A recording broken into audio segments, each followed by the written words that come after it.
En esta mañana, hermanos, vamos a continuar estudiando este maravilloso libro de Efesios. Un libro escrito desde la prisión.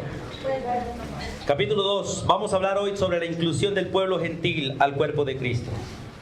Vamos a mirar este maravilloso texto donde la Biblia dice que nosotros no éramos parte del pueblo de Dios y Dios nos hizo pueblo de Él por su gracia. El libro de Efesios, como les decía, fue escrito desde la prisión. Fue escrito por un siervo de Dios que no estaba en las comodidades que la mayoría de escritores hoy tienen, pero estaba bajo la dirección del Espíritu Santo. Efesios capítulo 2. Vamos al versículo 12, por favor.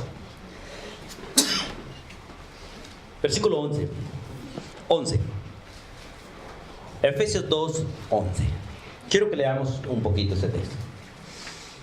Por tanto, acordaos que en otro tiempo vosotros, los gentiles, en cuanto a la carne, erais llamados sin circuncisión por la llamada circuncisión hecha con mano en la carne. En aquel tiempo, vosotros los gentiles estabais sin Cristo, alejados de la ciudadanía de Israel y ajenos a los pactos de la promesa, sin esperanza y sin Dios en el mundo.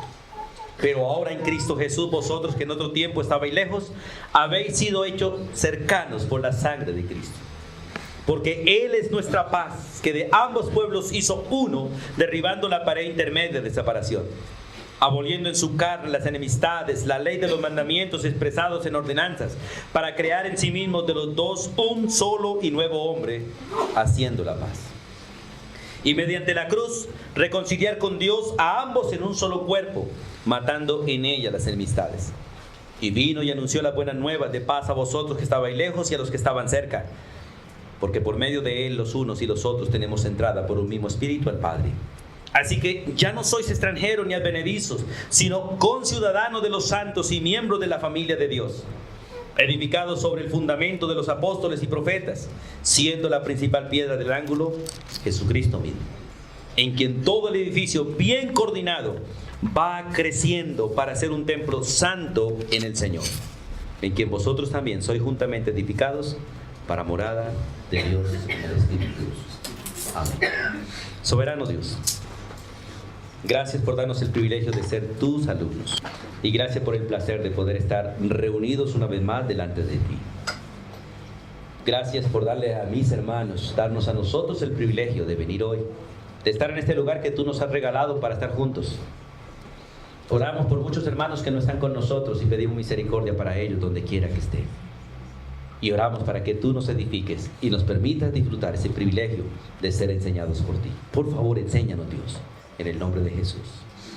Amén. Una de las cosas maravillosas, hermanos, en la vida cristiana es no olvidar de dónde fuimos sacados. Desafortunadamente, el que olvida de dónde fue sacado se vuelve ingrato y presumido. Pero el que no olvida de dónde fue sacado, recuerda que lo que tiene, lo tiene por gracia. Y que de donde fue sacado, fue por la pura misericordia de Dios. Vamos a mirar ese maravilloso texto y vamos a empezar a mirar el versículo 11 y 12 primero, el pasado nuestro. El pasado de los gentiles, que es el pasado tuyo y el pasado mío.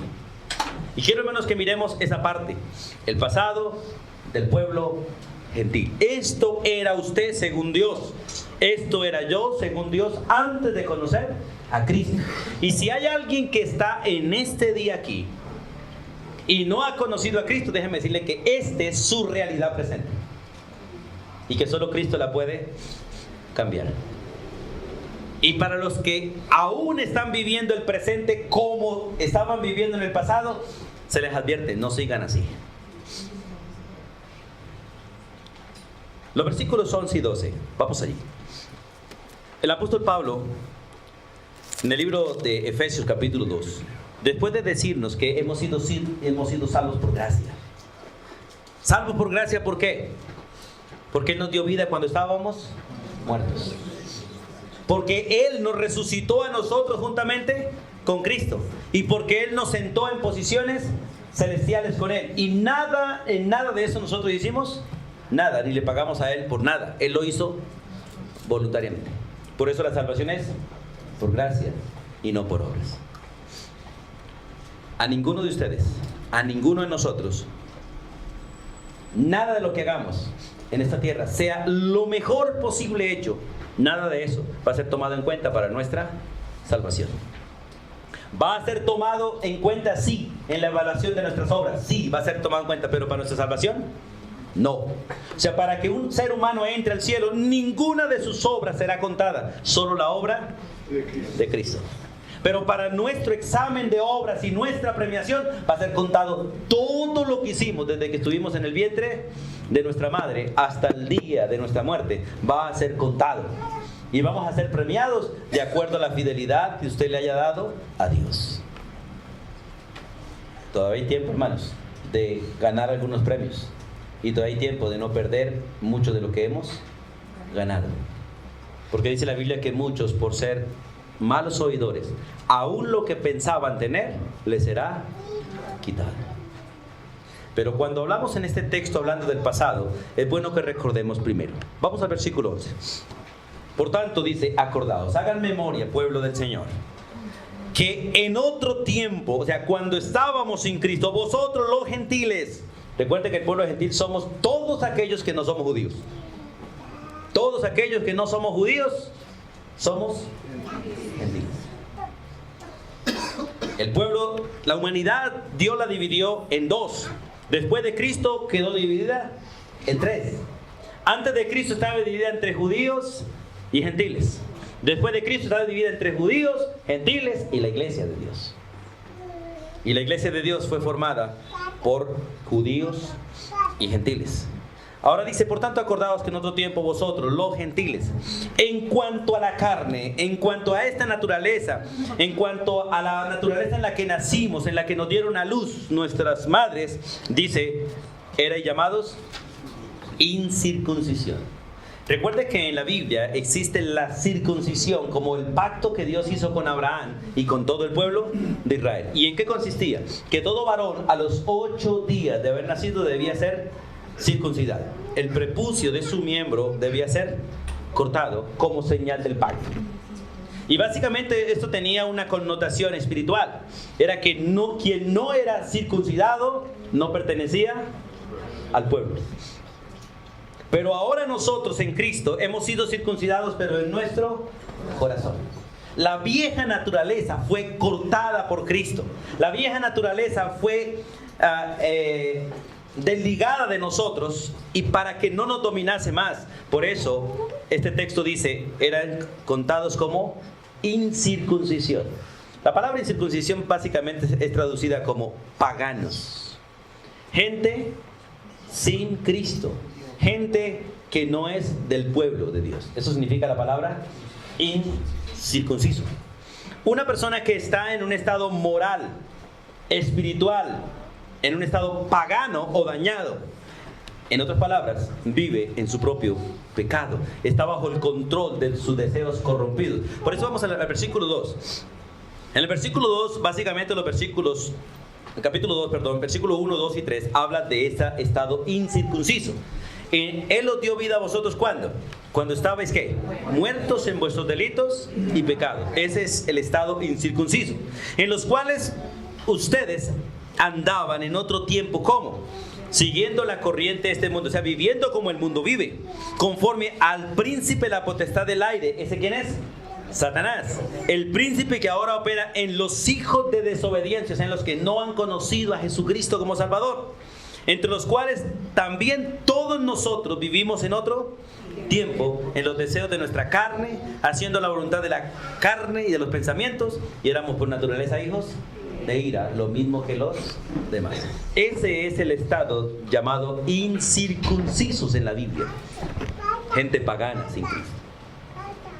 Y toda persona que realmente no se somete a la palabra de Dios no revela que ha conocido a Cristo.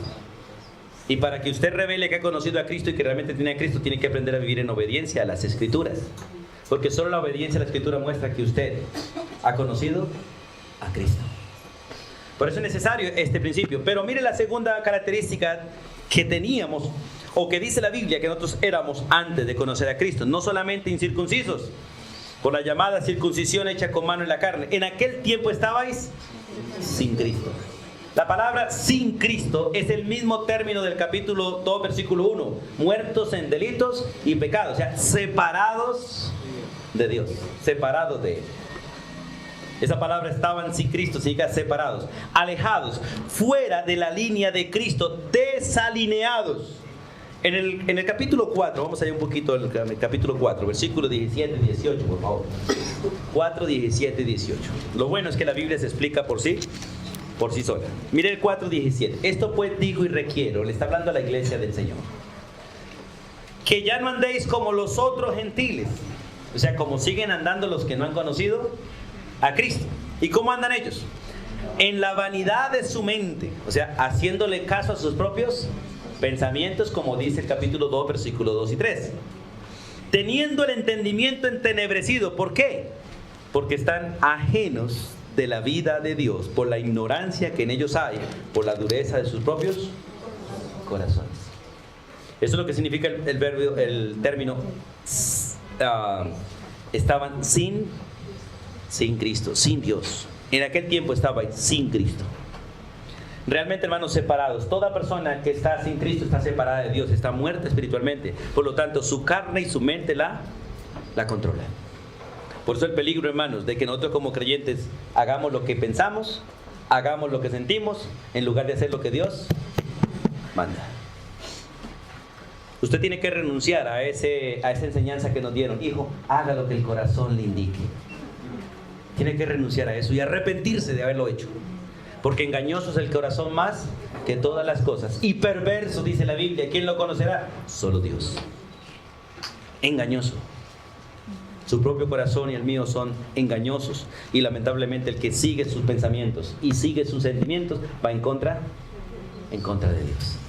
De hecho, el hacer la voluntad de Dios le duele a nuestra alma. Y le parece locura a nuestra mente. Pero es la palabra de Dios. Antes de estar en Cristo, por eso dice la Biblia, para los que no están en Cristo, ¿cuántas de estas cosas le parecen locura? Todas. Primera carta a los Corintios dice, y a los que andan sin Cristo, en la incircuncisión de su carne, están separados de Dios, las cosas de Dios les son locura y no las pueden entender. Porque solo por el Espíritu se pueden discernir. Tercero, versículo 12. ¿Qué otra característica teníamos en el tiempo pasado o están aquellos que no conocen a Cristo? Dice, alejados de la ciudadanía de Israel. Esta palabra, alejado de la ciudadanía de Israel, es que son extraños. No son contados como parte del pueblo de Dios, sino como gente extranjera, como gente desconocida para Dios. Es interesante, hermanos. La Biblia dice que cuando los impíos lleguen al cielo y lleguen presentando sus obras, porque algunos van a llegar presentando sus obras. Señor, en la tierra nosotros predicamos tu palabra. Señor, nosotros en la tierra hicimos milagros. Nosotros en la tierra echamos demonios. En la tierra, Señor, ¿no te acuerdas que yo estuve allá en la iglesia de David? Me sentaba en tal silla, cantaba, lloraba. Y el Señor le dice, apártate de mí, no te conozco. Pero si llegan al cielo, van de una vez para el infierno. Todos tendrán que ir al cielo primero, al juicio. Nadie irá al infierno sino después del juicio. Así que todos los seres humanos estaremos primero en la presencia de Dios antes de entrar al cielo o antes de ir al infierno. En la presencia de Dios. Y el Señor les va a decir, no los conozco. ¿Por qué? Porque el impío está alejado de la ciudadanía de Israel. Ninguna obra que el ser humano haga le sirve para entrar a la ciudad celestial, excepto la obra que el Hijo hizo, no más. Por eso Jesús es muy claro en San Juan 14:6.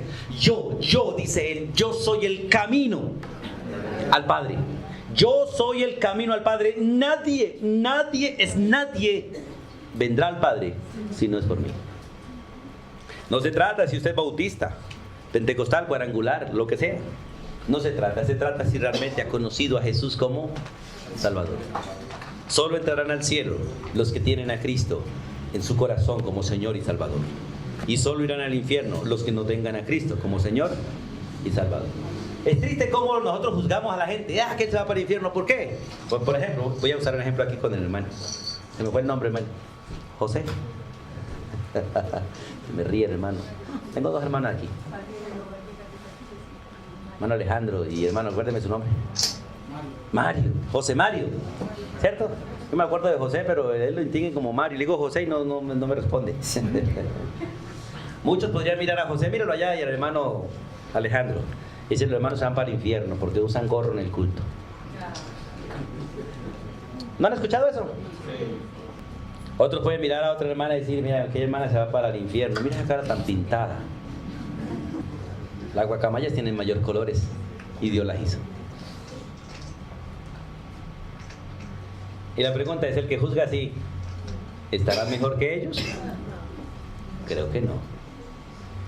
¿Qué hace que mis hermanos vayan al cielo? La presencia de Jesús. La presencia de Jesús. Solo eso. Pero la persona que no tiene a Jesús está alejado de la ciudadanía de Israel. Será un extraño. ¿Recuerdan básicamente la parábola de aquel hombre que hizo cena de bodas? Y mandó a traer un montón de invitados. Y todos los invitados debían estar vestidos de bodas. Debían tener a Cristo, básicamente, es el contexto ahí. Pero entró un extraño que no estaba vestido. Y era un parche en la reunión. Y salió el Señor y le dice, ¿y ese parche que está ahí? Señor, no sabemos quién es. No pasó por la sala de vestuario. No sabemos quién es. Sáquenlo y échenlo fuera. Y allí será el lloro y el crujir de dientes. Mira, hermanos, la persona que no tiene a Cristo es incircunciso, es pagano. La persona que no tiene a Cristo está separado de Dios, y la persona que no tiene a Cristo es un extraño delante de Dios. Está alejado de la ciudadanía de Israel y no entrará a la ciudad celestial. No entrará. De hecho, la Biblia dice que allí no entrará ninguna cosa inmunda ni contaminada, ¿cierto? Y para que nosotros entremos, tenemos que haber sido limpiados por la sangre de Cristo, que limpia toda clase de inmundicia, toda clase de pecado.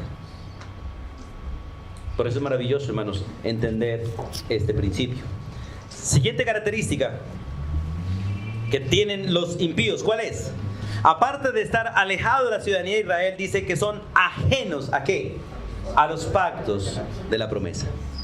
Es interesante en esa parte, la parte de ajenos a los pactos de la promesa es excluidos de los compromisos que Dios ha tomado o ha hecho para su pueblo. ¿Sabe que Dios hizo compromisos con su pueblo? ¿Sí o no? Dios hizo compromisos con Israel. Les dijo, ustedes no son nación santa, pero de aquí en adelante serán nación santa. Ustedes no eran pueblo, pero serán mi pueblo. Eran lo peor, pero de aquí en adelante serán especial tesoro. Yo no los amaba, los amaré. Yo no los cuidaba, los cuidaré. Y serán mi único pueblo de entre todas las naciones. Por eso Israel sigue vivo. Siendo la nación más pequeña de todas, sigue vivo. Ahora, si esas promesas se las hizo Israel, ¿qué promesa nos ha hecho a nosotros? Y cuando digo nosotros, hablo a la iglesia, no a los gentiles como tal. Pero es interesante, antes de conocer a Cristo, nosotros estábamos excluidos de los compromisos tomados por Dios para con nosotros. Y básicamente la promesa no era para nosotros, sino para los israelitas. ¿Cuál era la promesa? Que Dios enviaría un Mesías a salvarlos a él. ¿Recuerdan cuando el ángel vino a María? Vamos allí al libro de Mateo, por favor. Bueno, vamos a Lucas mejor. Vamos a Lucas, que Lucas trabaja muchos detalles. Vamos al libro de Lucas, por favor. En el libro de Lucas, hablando sobre el nacimiento de Jesús, capítulo 1. Vamos a leer en el versículo 31. Lucas 1:31 dice, ahora, le está hablando el ángel a María. Le dice, y ahora concebirás en tu vientre y darás a luz un hijo y llamarás su nombre Jesús. ¿Por qué? Dice, este será grande y será llamado Hijo del Altísimo, y el Señor Dios le dará el trono de David, su padre, y reinará sobre la casa de Jacob para siempre, y su reino no tendrá fin. Es maravilloso, hermanos, entender. Esa promesa Dios se la había hecho a Israel, ¿cierto? Que traería un verdadero rey sobre Israel. Y ese rey sería Salvador de Israel. Vamos al libro de Mateo. Vamos al libro de Mateo. Capítulo 1. Versículo 21. Para ver las promesas, los pactos que Dios había hecho con su pueblo, de los cuales nosotros no éramos partícipes. Y dará a luz un hijo, y llamará su nombre Jesús. ¿Por qué? Porque Él salvará ¿a quién? A su pueblo de sus pecados. Y pregunta, ¿nosotros éramos contados como pueblo de Dios? No, nosotros no. Nosotros fuimos incluidos en el pueblo de Dios por gracia, que fue distinto. Por eso Romanos 10 y 11 habla de que nosotros somos injertados, ramas silvestres, ramas del monte, injertadas en el gran olivo, que es Cristo Jesús. Por eso es maravilloso, hermanos, disfrutar ese privilegio de ser hijos. ¿Hay alguno aquí que haya sido adoptado como hijo? ¿Hay alguno aquí que sea adoptado o no? Nadie. Pero es un privilegio del que es adoptado. Todos somos. Por Dios sí, pero digo, por su padre lo adoptó. ¿Sabe que es un privilegio ser adoptados por una familia que no es nuestra familia y recibir los beneficios de familia y la herencia de la familia? Es un privilegio. Todos nosotros somos adoptados, así éramos antes de, pero a Dios le plació adoptarnos en Cristo Jesús. Y más adelante vamos a ver los privilegios que tuvimos. Y en el versículo, vamos a Efesios otra vez, por favor. En el libro de Efesios capítulo 2, volvemos a mirar, a seguir mirando cómo éramos, o cómo nos consideraba Dios, o cómo considera Dios a una persona que no tiene a Cristo. Incircunciso, pagano, separado, o sea, en pecado, alejado de la ciudadanía de Israel, extraño, ajenos a los pactos de la promesa, excluidos. Recuerda lo que dice la Biblia: por cuanto todos pecaron, todos fueron destituidos de la gloria de Dios. Pero además dice el versículo 12, ¿qué más? Sin esperanza. Es interesante que el impío espera de parte de Dios. ¿Y qué tiene de parte de Dios? Ira, solo ira nomás. La palabra sin esperanza es no esperando nada. Sin esperanza es no esperando nada. El impío realmente no tiene ninguna esperanza de parte de Dios, porque Dios no le ha hecho promesas al impío. Solo le ha sentenciado al juicio justo por los siglos de los siglos. Pero a nosotros nos ha hecho cantidades de promesas que están en las Escrituras. Toda esperanza, escuchen hermanos, toda esperanza puesta fuera de los límites y la misma voluntad de Dios no es esperanza. Toda esperanza puesta fuera de los límites y la misma voluntad de Dios no es esperanza. Por eso dice la Biblia muy claro que si nosotros esperamos lo que vemos, ¿para qué lo esperamos? Pero qué bueno es esperar aquello que no vemos, pero sabemos que va a llegar. Usted mensualmente espera su sueldo y sabe cuánto le va a llegar, pero ¿sabe qué es lo triste? Que sabe que no le va a alcanzar. Esto es lo más triste. Sabe que no le va a alcanzar. Pero qué maravilloso es terminar el mes y saber que Dios le proveyó todo lo que necesitaba. Ustedes esperan muchas veces el sueldo que no les va a alcanzar para nada, pero es lo que más esperan. Pero no esperan la provisión de Dios y es lo que más piden y lo que más se quejan. Si tienen trabajo, no alcanza. Y si no tienen trabajo, peor todavía. Porque la esperanza es aquello que espero. Y eso no es esperanza. Por eso nuestra esperanza realmente está en Cristo. Y el que no tiene a Cristo no tiene esperanza. Ahora permanecen la fe, la esperanza y el amor. El mayor de todos ellos es el amor. Porque fue por amor que Cristo vino. Pero Él nos ha dado una esperanza a nosotros en Cristo Jesús. Y es lo que dice: toda esperanza puesta fuera de los límites y la misma voluntad de Dios no es esperanza. Solamente es una meta humana, con un fin humano y sin ningún futuro seguro. Por eso dice la Biblia que los que esperan en el mundo y las cosas del mundo perecerán, pero el que espera en Dios permanece por los siglos de los siglos. Permanece por los siglos de los siglos. Vamos al capítulo 2, hermanos, otra vez. Versículo 12. En aquel tiempo estabais sin Cristo, alejados de la ciudadanía de Israel, ajenos a los pactos de la promesa, sin esperanza. ¿Y qué más? Sin Dios en el mundo. La palabra sin Dios significa ateo. ¿Cuántos de la gente que no ha conocido a Cristo son ateos? Todos. El hecho de que una persona sepa que existe a Dios no dice que no sea ateo. Porque ser ateo es uno que está sin Dios. Y todo impío, toda persona que no ha conocido a Jesús es ateo. Está en el terreno de Dios. Disculpe, hermano, perdone. Qué pena que los interrumpa. Hermanos, toda persona que está en el mundo beneficiándose de Dios, esperando a Dios, de Dios y sin Dios, es ateo. El impío está en el terreno de Dios, aprovechándose de Dios, disfrutando los beneficios de Dios y aborreciendo a Dios. Así está todo impío, y así estábamos nosotros antes también. Y lo triste es que le piden a Dios para que Dios les supla sus deseos, pero no lo quieren a Él y no quieren ningún compromiso con Él. Trabajan 6 días a la semana y el séptimo también lo quieren para ellos. Y lo triste es que muchos de ustedes son iguales y se comportan como ateos. Hermanos, el hombre que no ha conocido a Dios como su Señor y como Salvador tiene muchos dioses, pero no al verdadero Dios. Le sirve a sus dioses, pero no al verdadero Dios, y es contado como uno sin Dios en los terrenos del mismo Dios. Vamos a Tesalonicenses, por favor. Primera carta del apóstol Pablo a los Tesalonicenses, capítulo 1. El apóstol Pablo alaba a la iglesia de los tesalonicenses por haberse convertido de sus dioses a adorar el verdadero Dios, porque ellos adoraban muchos dioses, pero no tenían al verdadero Dios. Y lo triste, hay muchos creyentes que tienen muchos dioses, pero no honran al verdadero Dios. Solo son religiosos. Mire lo que dice 1 Tesalonicenses capítulo 1, versículo 9. ¿Están allí?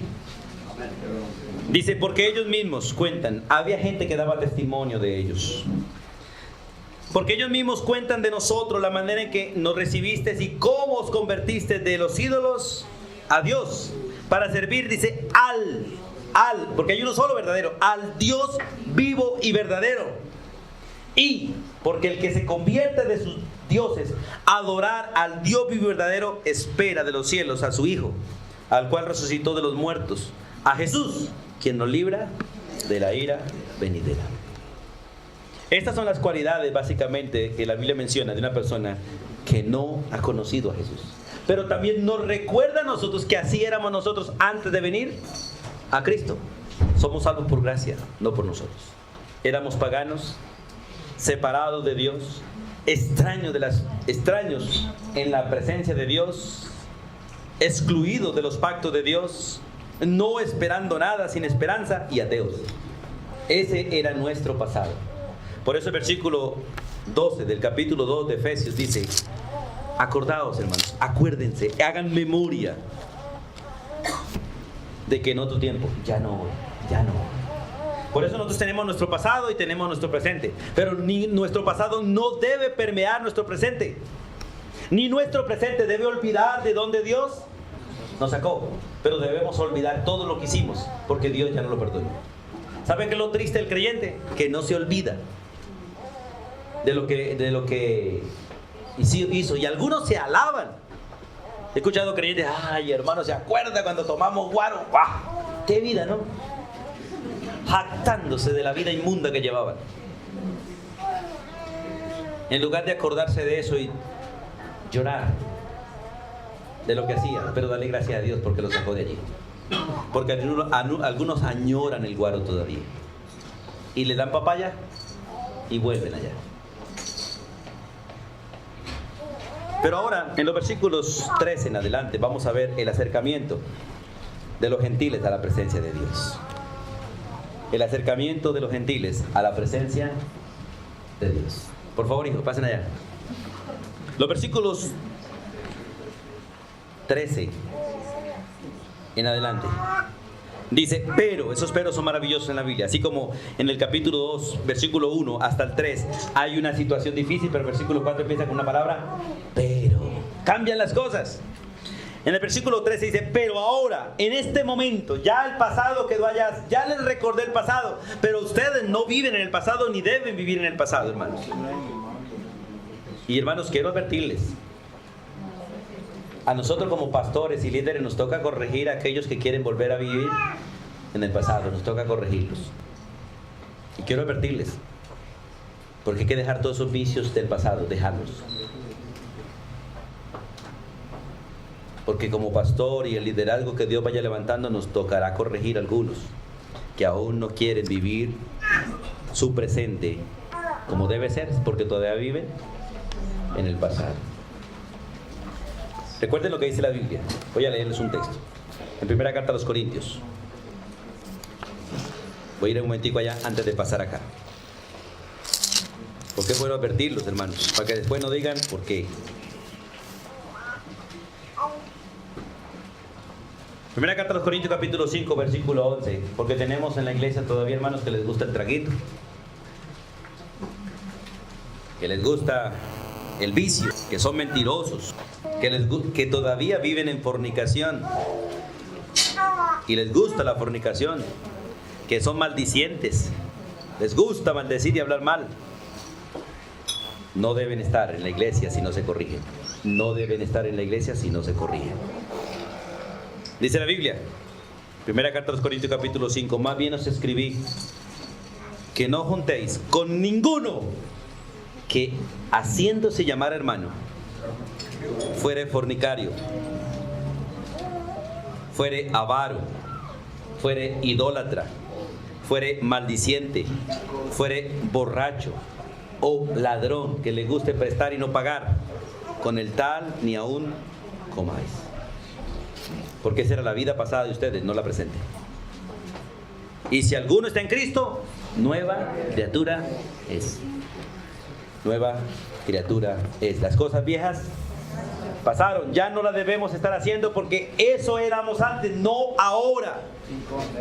Por eso el versículo de Efesios 2, versículo 13, pero ahora en Cristo las cosas son diferentes. Son diferentes, hermanos.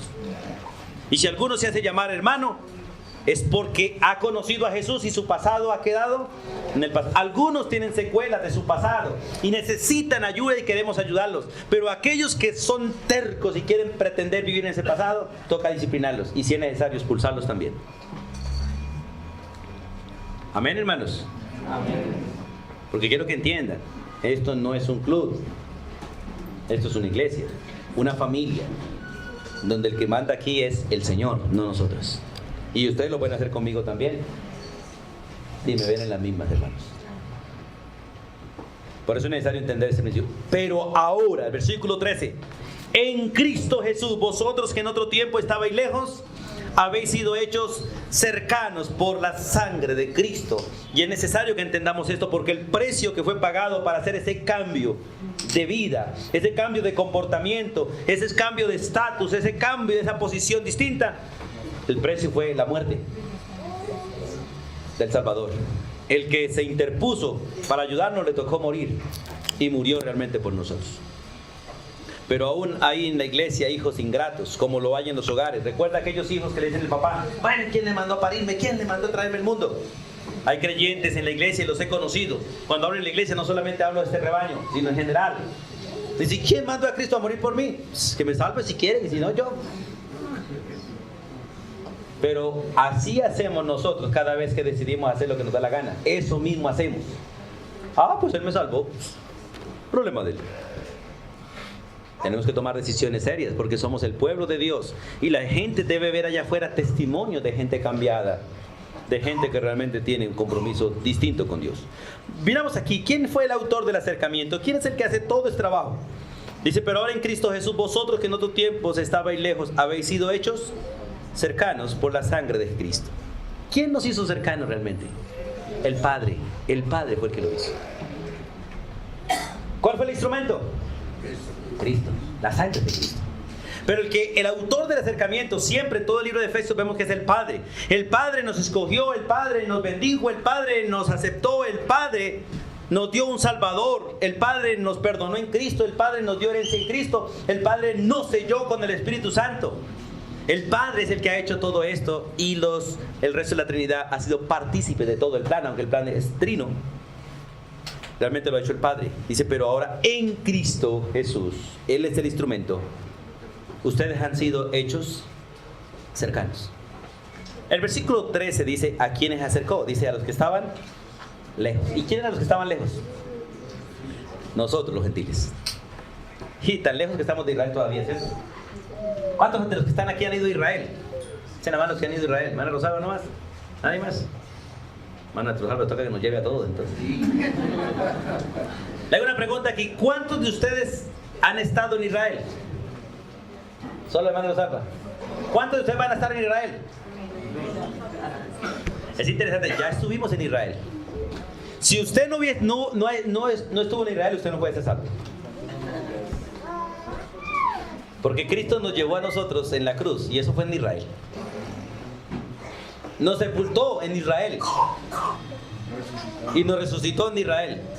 Y va a venir a Israel y nos va a traer a Israel literalmente, ¿o no es así? Por eso no gasten tanta plata en viajes, hermanos. Esperen, que van a ir gratis. No, si pueden venir no hay problema, está bien. Se pueden ir a conocer las ruinas que en este momento vayan. A conocer la vieja ciudad.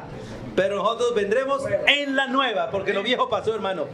Y para nosotros está pasada, pero vendremos a la nueva. Donde no hay ladrillos, ni muros de esa calidad, ni tierra, ni polvo. Solo la gran ciudad celeste. Pero usted debe saber, usted ya estuvo allí. Si alguna le pregunta, ¿estuvo en Israel? Sí, claro, hermano. Si no, no podría ir al cielo.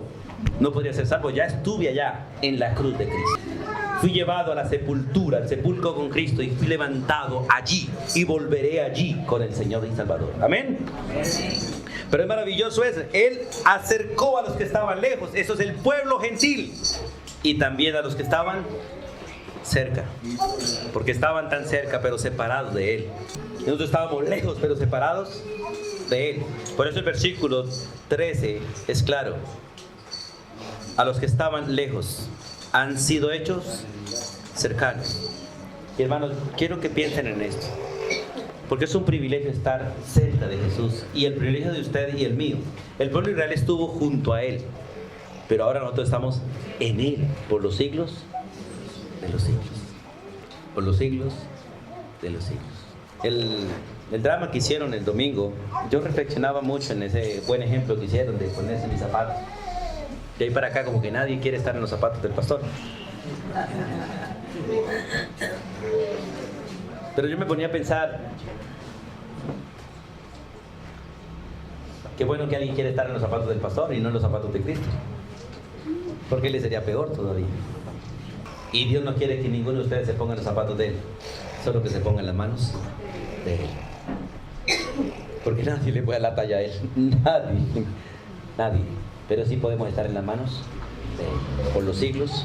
Y estamos en las manos de Él por los siglos de los siglos. Por eso es maravilloso, hermano, disfrutar ese privilegio de estar en las manos de Él. Dice que acercó a los que estaban lejos, los gentiles en la cruz. ¿Y cómo los acercó? Dice que los acercó por su propia sangre. Mire lo que dice el versículo, la parte final. Habéis sido hechos cercanos por la sangre de Cristo. Mujeres, ¿cuántas de ustedes recuerdan los partos que tuvieron? ¿Cierto? Alcen la mano la que no le dolió nada. Sí, porque hay mujeres que va a tocar pusarlas como fabricantes de niños. Aumentemos la iglesia. Busquemos esas que no les duelen así. Hay damas que pero la mayoría les costó dolor. Pregunta, ¿cuántas de las que están aquí estuvieron a punto de morir dando a luz? ¿O alguna que estuvo a punto de morir? Hermana, estuvieron a punto de morir. Porque toda mujer entrega su vida para dar a luz. Y esperan el niño con una ansiedad tremenda, pero no saben que las puede matar también. Qué pena con las que van a dar a luz ya. Pero ese es el riesgo que se corre. Pero lo interesante es que Jesús no vino con la probabilidad de morir. Él no vino con la probabilidad de morir. Para Él salvar o dar a luz a sus hijos, le tuvo que morir literalmente. Y toda su sangre fue derramada. Uno de los peligros que corre una dama al dar a luz es desangrarse, ¿cierto? Pero el Señor Jesús vino para desangrarse voluntariamente. Y la mayoría de nosotros en la vida que llevamos no valoramos ni recordamos que la vida que tenemos por gracia costó el precio de una vida. Y no fue cualquier vida, fue la misma vida del Creador, la vida de Dios. Porque fue por sangre. Y sin sangre no hay perdón de pecados. ¿Por qué no pueden ser salvos los que confían en María? ¿Por qué no pueden ser salvos los que confían en los apóstoles o en los santos hombres de Dios, digamos así? O en los ángeles, en las religiones. Porque ninguno de ellos derramó sangre por sus seguidores. Y sin el derramamiento de sangre no hay remisión. Sin el derramamiento de sangre no hay purificación. Sin el derramamiento de sangre no hay salvación. Por eso fue necesario que el Salvador derramara su sangre. Y para que hubiese salvación tenía que ser sangre sin pecado. Por eso los corderos del Antiguo Testamento no podían perdonar pecados. Solo podían tapar pecados. Porque su sangre no era pura. La sangre de los animales está contaminada. Por eso ellos mismos se enferman. Por eso Dios prohíbe que tomemos la sangre de los animales. Porque en la sangre vienen todas las enfermedades. Así que los que comen sangre, comemos sangre, cocinemos bien las cosas. Porque después de la ley el Señor dice, comen todo lo que vendan, pero oren. Oren. Y es interesante, hermano. Cocine bien, pero ore también. Porque no es la buena cocción la que purifica el alimento. Es la oración la que santifica el alimento. Pero hay que hacer las dos cosas. Cocinar bien y orar. Señor, ten misericordia. Hermanos, fue la sangre. La sangre fue. La sangre ha sido el único instrumento y sigue siendo el único instrumento de purificación y redención de pecados. Vamos al libro de Hebreos, capítulo 10, por favor. Al libro de Hebreos, sin perder Efesios. Todo el libro de Hebreos habla del sacrificio perfecto y es el sacrificio de Cristo. ¿Cuántas veces se ofreció Cristo por nosotros? Una sola vez. Vamos a leer del capítulo 9. Vamos a leer del versículo 20 en adelante. 9:20 de Hebreos dice: esta es la sangre del pacto que Dios os ha mandado. Y además de esto, roció también con la sangre el tabernáculo y todos los vasos del ministerio, hablando de lo que hacía Moisés. Y casi todo, escuche, casi todo es purificado según la ley con sangre. Y sin derramamiento de sangre no se hace remisión. Fue pues necesario que las figuras de las cosas celestiales fuesen purificadas así, pero las cosas celestiales mismas con mejores sacrificios que estos. Porque no entró Cristo en el santuario hecho de mano, figura del verdadero, sino en el cielo mismo, para presentarse ahora por nosotros ante Dios. Los sacerdotes antiguos entraban en un tabernáculo hecho por hombres, que representaba el tabernáculo celestial. Pero el verdadero sacerdote, el sumo sacerdote, no entró al tabernáculo hecho por hombres, sino al mismo tabernáculo hecho por Dios, al cielo. Y no para ofrecerse muchas veces como entra el sumo sacerdote en el lugar santísimo cada año con sangre ajena. Entraba con la sangre de un cordero. De otra manera le hubiese sido necesario padecer muchas veces del principio del mundo. Pero ahora, en la consumación de los siglos, se presentó una vez para siempre por el sacrificio de sí mismo, para quitar de en medio el pecado. Los antiguos sacerdotes, ninguno se sacrificó por el pueblo. Todos sacrificaron corderos. Por eso siempre presentaban sangre ajena. Pero Dios envió a su Hijo. No para presentar un animal, sino para presentarse Él mismo como el Cordero de Dios. Por eso la vida suya vale la vida de Cristo. Por eso usted y yo debemos vivir como hijos de Dios y no volver a la vida pasada, que es una vida pagana y mundana y separada de Dios. Ni tampoco seguir a este mundo que vive conforme al mundo en la vanidad de su mente, en la vanidad de su corazón, separados de Dios por la inmundicia de sus propios corazones, dice Efesios. Por eso, hermanos, es necesario que nosotros entendamos ese principio. Versículo 28 del capítulo 9. Así también Cristo fue ofrecido una sola vez para llevar los pecados de muchos, y aparecerá por segunda vez sin relación con el pecado. ¿Para qué? Para salvar a los que antes llevó y ahora se esperan. Porque la persona que dice que ha creído en Cristo y está pensando en tener casa, carro y beca en lugar de tener a Cristo, de esperar a Cristo, está fregado. Porque la mayoría, Señor, déjame otro poquito, déjame otro poquito. para tener casita antes de irme. ¿Para qué la quiere entonces? Espere a Cristo, hermano. Y si en el esperar Dios le da casa, carro y beca, disfrútelo. Pero no cambia a Cristo por eso, porque algunos lo cambian. Lamentablemente lo cambian. En la cultura paisa es más común. Aunque he visto en todo lugar, la mayoría les gusta comprar una finca para irse los domingos a descansar, porque para ellos es más importante el descanso en una finca que buscar a Dios en la iglesia. ¿Por qué no lo hacen de lunes a sábado? Háganlo de lunes a sábado, que es el tiempo que ustedes tienen para hacer todo lo que Dios nos ha mandado. Pero el día del Señor, guárdenlo para el Señor. Dedíquenselo al Señor y a la familia de Dios, que es con la única que van a vivir por los siglos de los siglos. ¿Es pecado tener finca? ¿Es pecado descansar en la finca? No. Pero sí es pecado que usted use el día del Señor para las cosas que son suyas. Cuando a Dios le costó tanto pagar por nosotros. Hermanos, yo les seguiré insistiendo y canzoneando, como dice algunos hermanos. Usted sí tira cantaleta, pero será necesario. Como dice el apóstol Pedro, para ustedes es bueno. Y para mí también.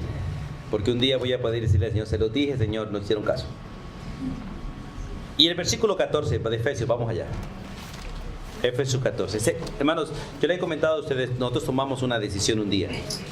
De no ir de no viajar un domingo, de no hacer actividad domingos, sin antes buscar primero al Señor.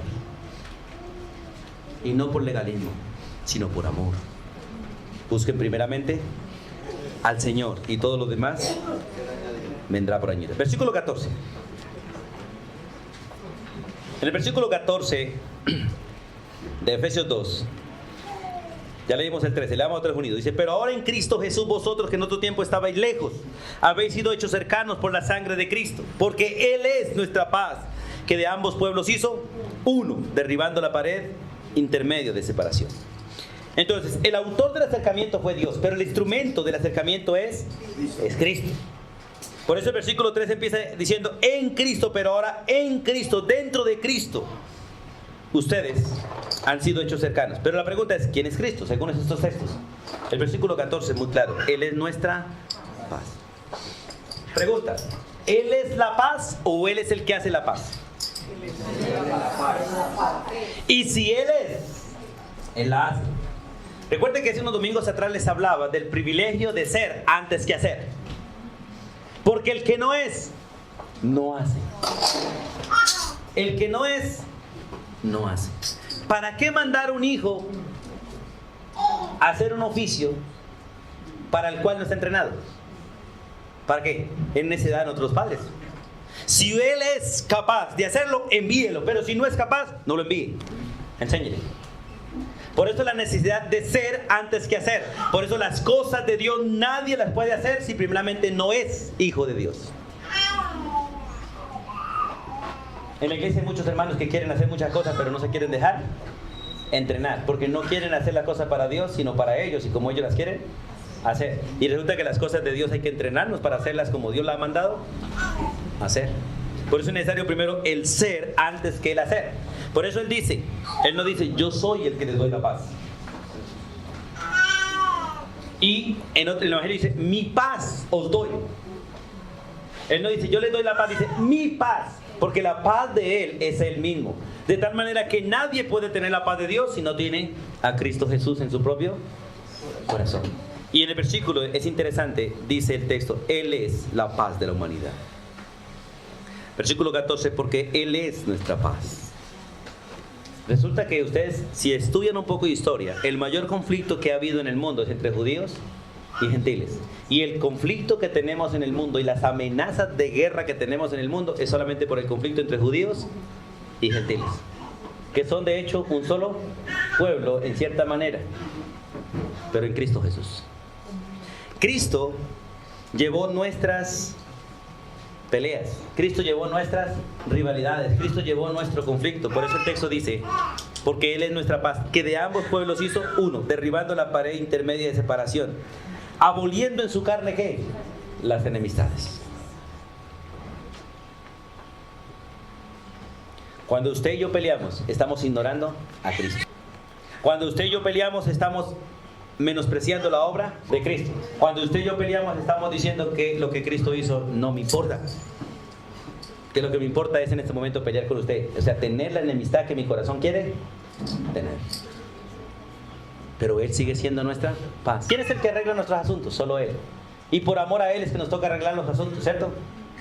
Porque es un problema. Es fácil estar en enemistad con la hermana, pero es un problema serio estar en enemistad con Él.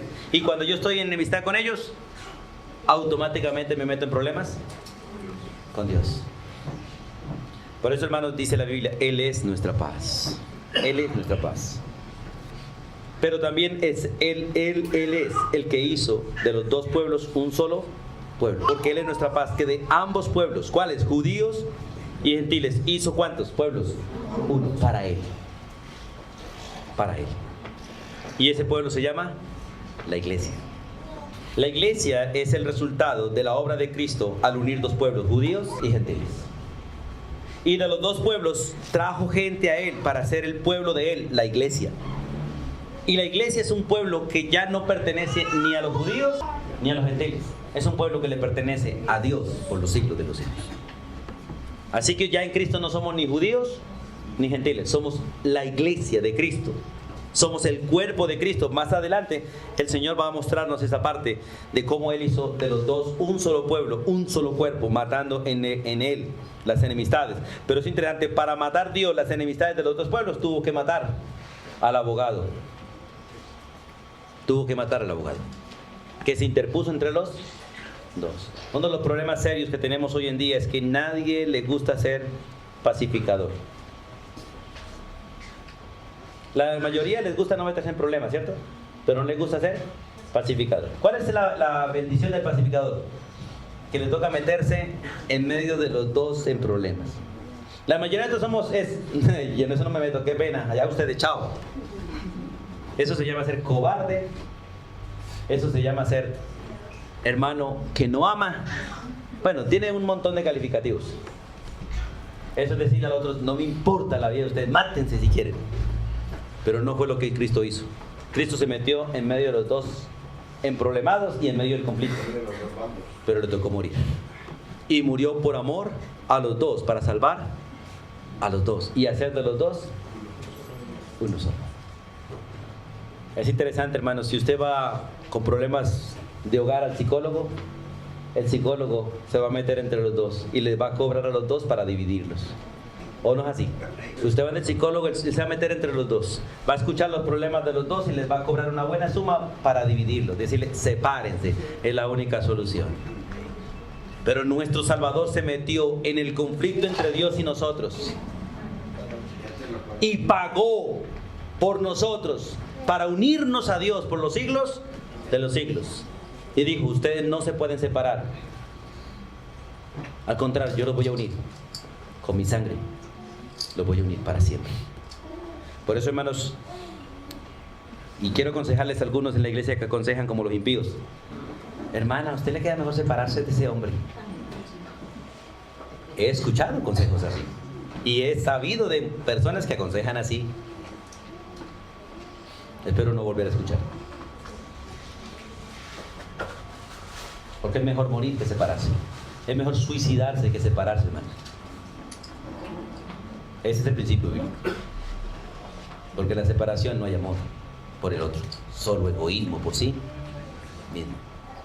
Principios de hogar en este texto de Efesios, sí, ahí están. Pero a Cristo, Él pagó por nosotros, hizo la paz de los dos con su sangre, derribando esa pared intermedia de separación que era la ley. La ley nos mataba a nosotros. Por eso es necesario, hermanos, que nosotros entendamos ese principio y podamos disfrutar. En el versículo 14 entonces vemos la obra de acercamiento. ¿Cómo la hizo? Dice, porque Él es nuestra paz. Cristo, solo Cristo es tu paz. Así que, hermanos, si usted, por ejemplo, ve que voy a colocar ejemplo aquí, está viviendo en un vecindario de mucha rochela, mucha bulla, ¿cuál es la solución? La mayoría es cambiar de barrio. No, la solución no es esa, la solución es Cristo. Usted necesita a Cristo para soportar a su vecino y necesita compartirle a Cristo para que Él deje de fregarte la vida a ti. ¿O no es así? No es cambiar de barrio, hermanos. No es cambiar de barrio. Es Cristo. Él es la paz. Él es nuestra paz. Y si usted tiene a Cristo, honra a Cristo y ama a Cristo y ora por la gente vecina, usted puede dormir al son de la música que ellos tocan. Pero si usted no le comparte a Cristo a esos bullerangosos, ellos seguirán pensando que lo mejor es hacer bulla al lado suyo. Y si usted se aparta un día de Cristo, ese día se cansará de ellos y los menospreciará. ¿O no es así? Por eso necesita usted a Cristo en su corazón para soportarlos y necesita que le lleve a Cristo a ellos para que ellos dejen de hacer bulla. O al menos pongan otra música que no sea esa que a usted le molesta. Y el problema es que algunos no saben que el vecino está cansado con el creyente por la música cristiana que él pone. Es lo triste. ¿O no es así? Pero Él es nuestra paz. ¿Cómo la hizo? Uniendo a judíos y a gentiles. ¿Cómo la hizo? Derribando la pared de separación, dice el versículo. Porque Él es nuestra paz, que de ambos pueblos hizo uno, derribando la pared de separación. Y esa es una metáfora. Esa pared de separación es una metáfora. O sea, las hostilidades que había entre los dos. Recuerda que un judío se paraba frente al gentil y le decía: usted es un perro. ¿Recuerdan a Jesús? La historia maravillosa de Jesús cuando está por allá para arriba, de Judea para arriba, y se acerca una mujer rogándole, suplicándole por su niña: Señor, por favor, mi hija está que se muere. Y el Señor no le paró ni 5, oiga. El texto dice que no le paró ni 5. Y siguió caminando. Y los que se molestaron con la canzonería fueron los discípulos. Señor, hace rato viene gritando que le ayude, Señor, ¿por qué no le ayudas? Quítese ese cirilí de encima, Señor, por favor. El Señor dice en voz alta: no es correcto echarle la comida a los perrillos, la comida es para los hijos. Y habló en voz alta. El Señor tenía una voz así bien durita, no necesitaba micrófono. Y la señora escuchó y viene y se le arrodilla y le dice: Señor, aún los perrillos comen de las migajas que caen de la mesa de sus amos. Y está diciendo: Señor, yo sé que los judíos son los amos nuestros. Nosotros somos los perrillos, como tú dices, pero aún los perrillos comen de las migajas que caen de la mesa de ustedes. El Señor la mira y dice: mujer, grande es tu fe. Vete para la casa, que tu hija está sana. Qué maravilloso. Esas eran las rivalidades que había. Un judío no se va a mezclar con los gentiles. ¿Recuerdan a Pedro? Señor, que yo coma con los gentiles, en la mesa de los gentiles. No, Señor. Entonces el Señor le bajó un poco de gallinazos, de culebras, de ratas, de conejos, en una manta. Le dice: mata de todo eso y come. Señor, que yo coma de eso. No, si cosas inmundas yo no voy a comer. El Señor le dice: no llames inmundo a lo que Dios ha santificado. Y no está hablando de que Dios había santificado a los animales ahí, sino que había santificado a los gentiles para ser parte del pueblo de Dios. Y lo iba a mandar a que le predicara a un gentil y para que comiera en la mesa de un gentil. A Jesús mismo. ¿Cómo lo criticaban los fariseos cuando se sentaba con las prostitutas, los ladrones a comer? Este se sienta con los pecadores, con los publicanos. La ley hace división entre los unos y los otros. Cristo nos une a nosotros en una sola ley, la ley del Espíritu, la ley del amor. Los que se aman en Cristo pueden sentarse todos a comer el mismo plato. La bendición que vemos aquí tenemos de todos lados y nos sentamos a comer la misma comida juntos y quedamos contentos y con ganas de volver, ¿cierto? Amén, hermanos. Amén. Yo no iba a hacer más almuerzos aquí entonces. Derribando la pared intermedia de separación, la ley, aboliendo, dice, las enemistades, dice el versículo 15, ¿cierto? Aboliendo en su carne, porque le costó a él, el abolir todo esto le costó a él la vida. Las enemistades, la ley de los mandamientos expresados en ordenanzas, para crear en sí mismos de los dos un solo y nuevo hombre, haciendo la paz. El Señor no eliminó la ley, pero hizo que la ley ya no fuese el parámetro de vida de nosotros. Ya no. Nosotros ya no vivimos bajo la ley, pero la ley le cae a cualquier creyente cuando se comporta mal. Nosotros podemos vivir sin la ley en obediencia a Cristo, pero el que no quiere vivir bajo la ley de Cristo le cae la ley. La ley. Porque el que viola la ley merece ser castigado por la ley. Vamos a 1 Timoteo, en unos minuticos ya. En 1 Timoteo capítulo 1 creo. Sí, 1. Versículo 8. 1:8. Dice la Biblia, pero sabemos que la ley es buena si uno la usa de la manera correcta. Conociendo esto, que la ley no fue dada para el justo, escuche, para el que vive según Cristo, el que vive en obediencia a Cristo, sino para los transgresores, para los desobedientes, para los impíos, para los pecadores, para los irreverentes, profanos, para los patricidas, matricidas, para los homicidas, para los fornicarios, sodomitas, de secuestradores, mentirosos, perjuros, y para cuantos se opongan a la sana doctrina, según el glorioso evangelio de Dios, del Dios bendito, que a mí me ha sido encomendado. Cristo no vino para abolir la ley, pero sí vino para que nosotros no viviéramos ya más bajo la ley, y para que nosotros no nos comparáramos a los judíos, ni los judíos pretendieran que nosotros vivamos como ellos. Si usted va al libro de Hechos, usted va a encontrar que los judíos se reunieron y dijeron: es necesario que le impongamos a los gentiles que no coman rellenas con yuca, y tan buena que es, que les impongamos que guarden el sábado, que se sometan a todo lo que la ley dice. Y se reunieron los discípulos bajo el pretexto. No, eso no es correcto. Eso no es correcto. Y la Biblia dice: si al frente tuyo hay alguien que tiene la mente bien débil y no puede comer estas cosas, no come frente a él. Pero no por usted, sino por la mente del otro. Pero cuando él se vaya, de gracias y coma. ¿Dice la Biblia eso, sí o no? Sí, eso dice. Porque el problema no es lo que puedo comer, porque nada de lo que como me contamina, es lo que sale de este perverso corazón. Y los que pretenden vivir bajo la ley pretenden todavía ganarse en el cielo por obras. No, que no como esto para ir al cielo, no me he visto así para ir al cielo. No, hermanos, no es por la comida ni por el vestido, es por la obra de Cristo en su corazón. Y cuando usted menosprecia a alguien porque come o porque viste, ya no está viviendo en la gracia de Dios ni en el amor de hermanos, sino en la ley.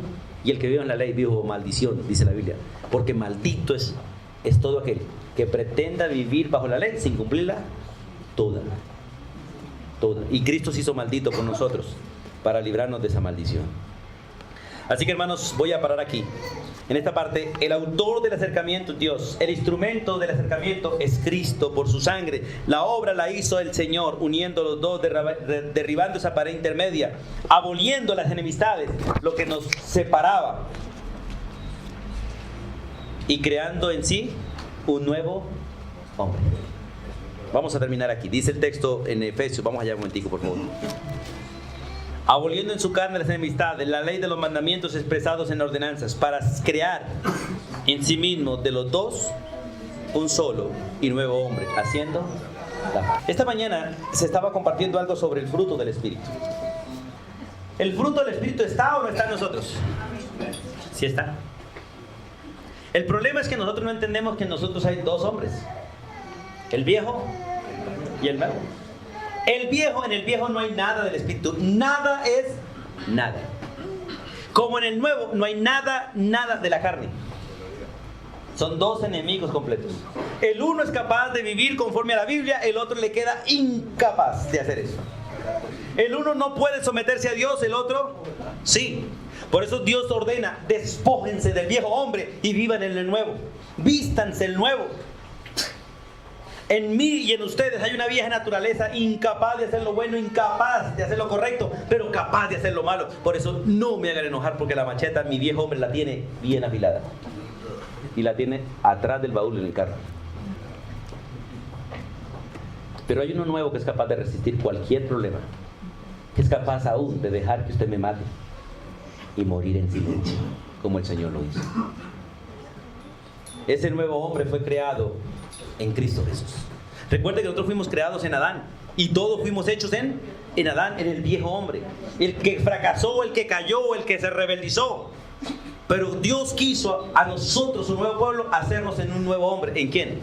En Cristo Jesús, aquel que venció y nos ha dado la victoria por los siglos de los siglos. Por eso el apóstol Pablo puede decir: todo lo puedo en Cristo. Si yo voy a mirar la Biblia en la carne, no soy capaz de hacer nada. Pero si la voy a mirar en Cristo, todo lo puedo. Si voy a mirar a mi hermano en la carne para perdonarlo, no quiero, no soy capaz. Pero si lo voy a mirar en Cristo, puedo, soy capaz. Y soy capaz de dar la vida por Él, entregarle todo lo que tengo y decirle, tome todo lo que tengo y máteme aún si quiere. Si quiere deshacerse de mí, hágalo. Y si en algo le sirve mi muerte, máteme pues. Será un privilegio morir por el bienestar tuyo. Pero en la carne, no, te mueres tú primero. Como dicen por ahí, sobre mi cadáver. Pero es maravilloso ese texto donde dice, para crear en sí mismo, en Cristo mismo, de los dos un solo nuevo hombre, haciendo la paz entre los dos. Por eso no debe haber enemistad en ninguno de nosotros que se haga llamar, hermano, no debe haber enemistad. Ni nada que nos divida, ni nada que nos enemiste, nada. Porque Él es nuestra paz y en los dos tenemos unidad en todo, pero tenemos que crecer juntos también. Quedamos en el versículo 15, acuérdense hermanos, con la gracia del Señor continuamos el próximo domingo. Soberano Dios, gracias por el inmenso privilegio de estar en Cristo Jesús. Gracias por el gozo, Dios, de haber sido lavados, limpiados, purificados en la sangre del Cordero. Y gracias por estar en Él y Él en nosotros. Y gracias por la esperanza maravillosa que tenemos de vivir con Él por los siglos de los siglos. Gracias porque tú empezaste en nosotros la obra y tú la vas a terminar. Y gracias porque un día seremos despojados de esta vieja naturaleza al 100%. Y estaremos con Cristo, le veremos a Él y seremos como Él. Y disfrutaremos su gloria para siempre. Permítenos vivir, Dios, en Cristo.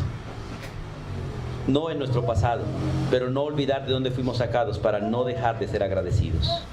Y valorar, Dios, lo que ahora somos y la razón por la que lo somos. Gracias por hacernos parte del cuerpo de Cristo y disfrutar ese privilegio. Nos encomendamos a ti con gratitud, en el nombre de Jesús. Amén y amén.